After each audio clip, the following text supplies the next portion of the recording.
Elaine with White Cottage Boutique here today with another video tutorial in our tutorial series on how to refinish furniture step by step. So right now we're at the point where we've got a coat of clear wax on our door. We're about to apply the dark wax so that it will match the rest of the piece. And I'm going to show you how to do that here. We're actually going to use Fitty's Jacobean as our dark wax today. It's the darkest of the Fitty's line. We also carry Ruger Brown, which is about a medium brown color, so it won't create as much contrast, but still looks beautiful if you want a lighter color. Then we're also going to be using our microfiber towels.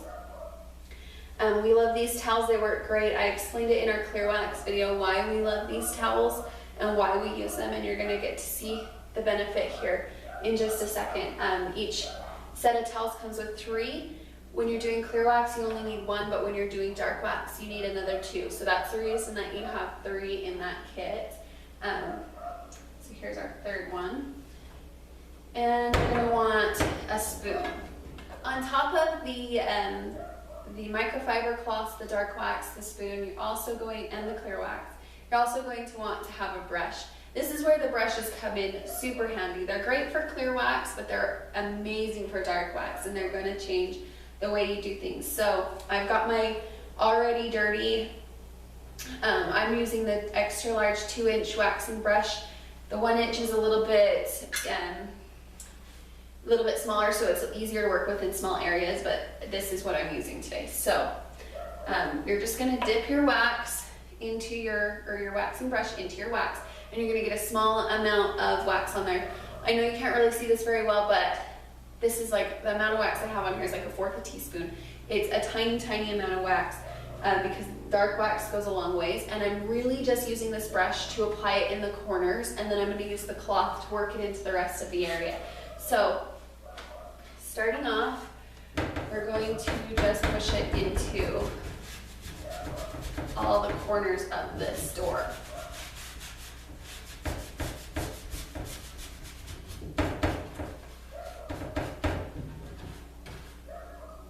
And just reload as you need to. It shouldn't be difficult to spread around. So if you're finding it starts to get kind of hard to work with, then get a little bit more. And you could never get into these cracks with a towel. It would just be virtually impossible because these cracks are so tiny. So that's why we have the brush. And I have those little marks that I made with my chisel. I'm going to push the wax into those. I'm not going to push it into every small mark because I don't want to cover the door. If you cover the door like this, you are going to spend forever removing the wax. So you just want to cover the areas that are difficult to get to. Then, here's the fun part. We're going to do the exact same thing we did with our clear wax, and we're going to put a ball of dark wax right in the middle of one of our clean towels, or our new towels. Fold it over, kind of warm it up with our palm a little bit. And it'll take a second for it to start coming through, so you can just kind of rub for a second until you start to see it work its way out.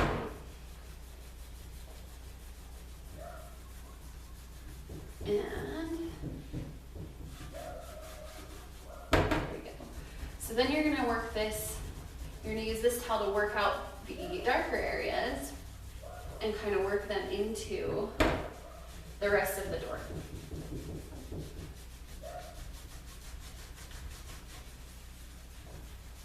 And it'll come out, it should be coming out like a liquid, just like the clear wax. So it will get into the small little dings and things like that. It just is hard to get into these cracks, which is why we push it in with a brush.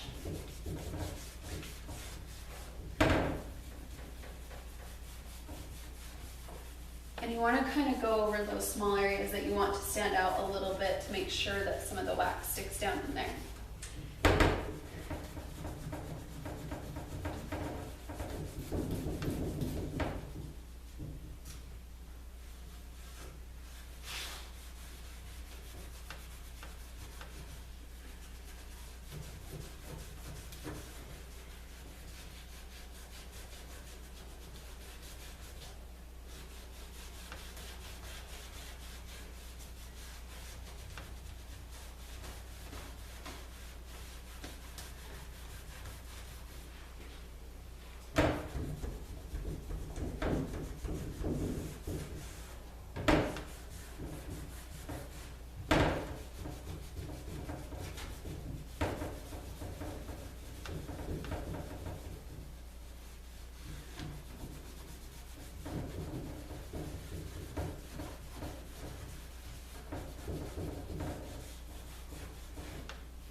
this way is one, it wastes a lot less wax than brushing the whole thing on, or even applying it where, you know, you see where they put the wax like on the towel and then work it in.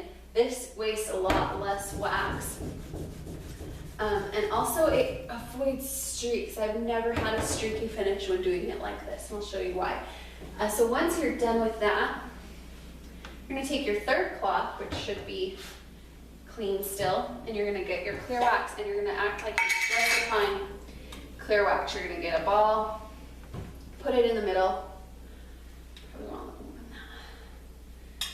Fold it over, let it heat up a little bit, and now you're gonna go back over it, and this gives you the ultimate amount of control, because you can see how easy it's coming off. And then I'll use kind of the clean areas of it to wipe it over to make sure I don't just spread it around.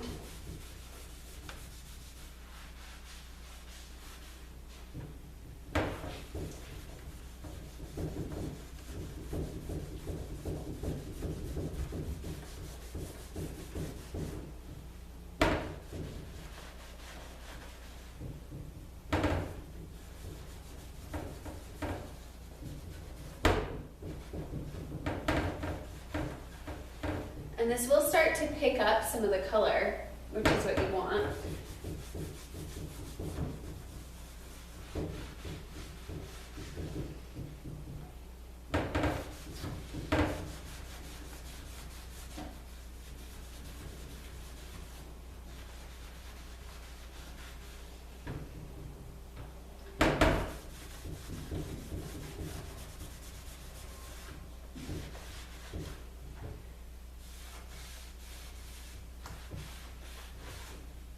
And you can see how the dark wax has changed the color so it matches the rest of these, as well as it's staying in all of the like wormholes that we created, the splits in the wood that we created, giving it a really nice effect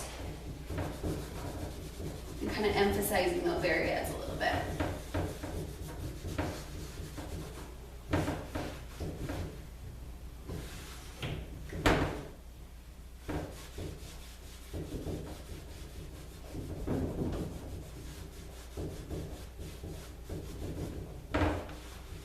You'll kind of need to reload wax as you go. If it starts to feel like you're not removing enough, or it gets difficult to remove, then you probably need more wax. And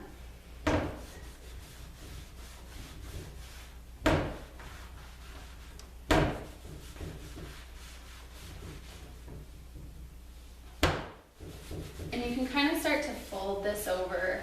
As it gets too loaded, you can work with different areas of the rag.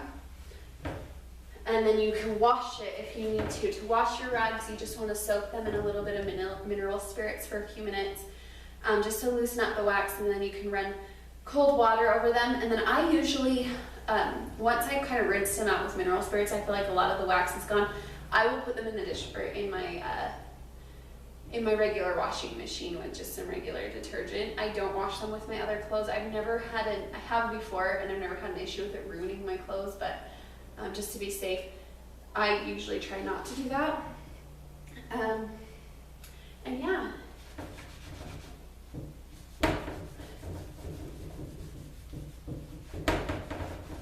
You can see how much control this kind of a technique gives you over the finish that you're looking for, but you can also see how much it's going to change the color. There's no way with wax to avoid a slight color change. So if you're working with a white piece of furniture, wax might not be what you want to do. If you're looking for really, really white, then I would go with a glaze instead of I would go with like a bare glazing medium instead of using dark wax to create the same effect. The dark wax ends up being extremely beautiful, and it gives you more of a rustic, authentic look than you're going to get with a glaze. But it is going to change the color, so be aware of that. And yeah, so I hope you enjoyed this video series. You can kind of see the whole finished piece here and how we do it. and how we create the look that we want. There's a lot of different tools you can use to make the job go faster, but we wanted to kind of give you a range of what we use and how we do it. With our waxes, we like using Fitty's wax. It doesn't mean you're going to get the same results with other wax brands, so keep that in mind. And yeah, I hope that you enjoy.